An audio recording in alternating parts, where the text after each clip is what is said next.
Ayo ganti Mbak Tatin saiki. Yo, jebul iki eneng pamundutan saka Bapak BRG Emut Lukito. Yo. Emut Lukito. Sing kala wau paring arta kathah wau. Nggih. Nyuwun fragmen cinta segitiga. Wah, sinten niku? Peranipun wis ditulis dhewe iki. Kesuwan sebagai Arjuna. Wah, ora cocok. Rupane kaya togok kok. Iya, Tatin sebagai Wala Sembadra ning mengko gampang dipunolah. Ceritanya bebas. Oh iya.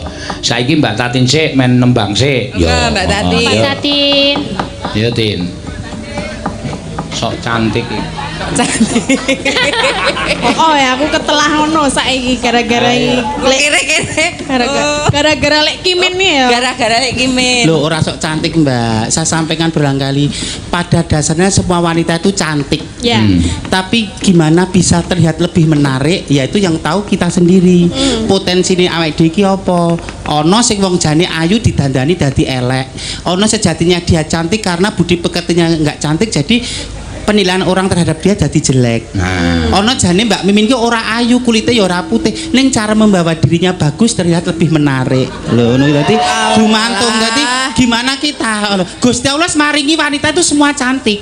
Iya. Terus kita kembali mengolahnya, mengupgrade menjadi lebih baik lagi. Iya, tapi kemarin bilang aku sok cantik maksudnya apa? Kemarin kamu jelek banget, soalnya kemarin emang jelek banget kamu itu. Masa sih? Jadi jelek tapi seolah-olah cantik itu beda sama bener-bener cantik. Cantik itu yang menilai orang lain, bukan diri kita sendiri. Nek aku ora apa-apa kok nek sing Jur apa pong can elek kok iki kon apa-apa piye can elek. Rungokno se arep ngendika apa kok le. enggak lho nek sing ngonekke ming Mbak Mimin ki ora apa-apa. Kalau apa-apa. Yang penting yang lainnya bilang kalau aku cantik beneran. Ya ditakoki Mbak Tatin cantik mboten para sederek? Cantik. Aku tak tekon. Menawi Dedek Mimin menika cantik menapa mboten? ada sing nyaut ngumor-umori.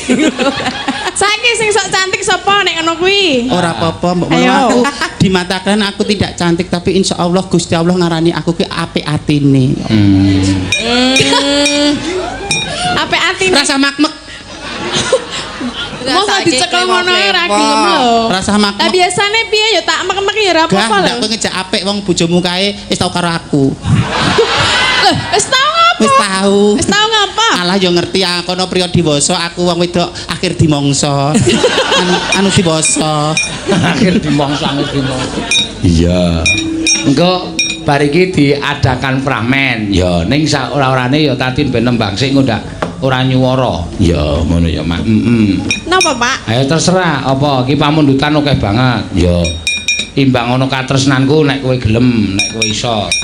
Imbang ana katresnanku. Sanes. Ana podang kuning pirang-pirang. Apa Bubuk asmara Bubuk ikan. asmara. Oh, Karo bubuk Mbak asmara. Tatin. Oh nggih. Nggih, ganti laras riyin. Ganti laras lindruse. Ya. Nyingkar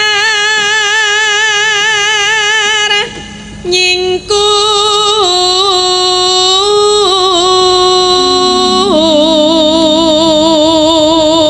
Oh berarti le janji karo aku tenanan iki. Tapi pun toh. Kowe Tatin besok lihat Pak, besok saya sudah kuru. Ya. Sakniki men Buktine daging kon geger wis sudono. Masih ya padahal orang sudah ya.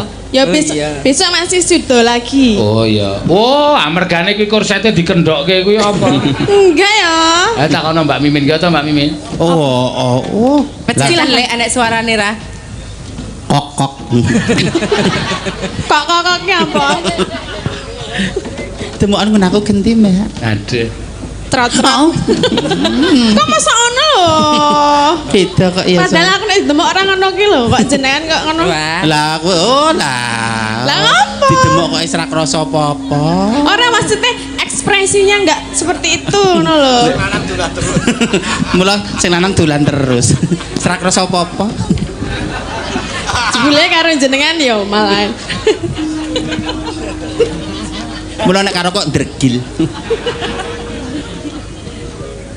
Wiwi tane nyingkar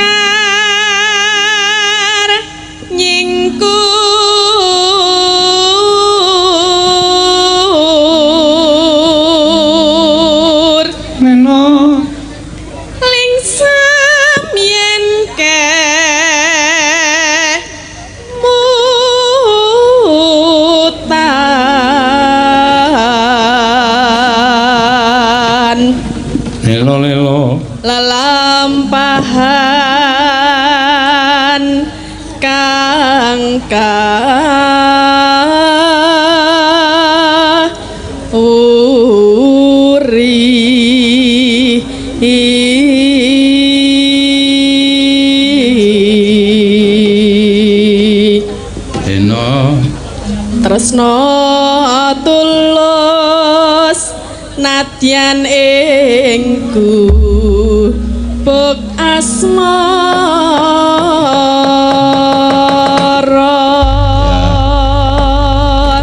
penone nano monggo ya yen liwat aku kelingan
efisien nek nggawa bintang tamu banci ki ngono kuwi. Lah pripun to? Penggironge turu ya dae. Ah. Bantu kok ya. Tumbas gudeg mboten ngangge ndok. Alah apa ora beneran ya Prismen. Sabar ya Pri. Lah ngapa lah? Lah kok mau dinekke ngono mau. Lah yo nyatane ya tenan kok. Kowe ora sakit hati to? Ora ki. Piye to bodohmu di ngono kok. Apa sakit hati ya? Apa kok gampang sakit hati wong nyatane ya tenan kok ya. Ya. Catetan sajroning ati datang luntur saya mati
Tatin wis kepareng Tatin, ngaturake Lestari, Handayani. Sama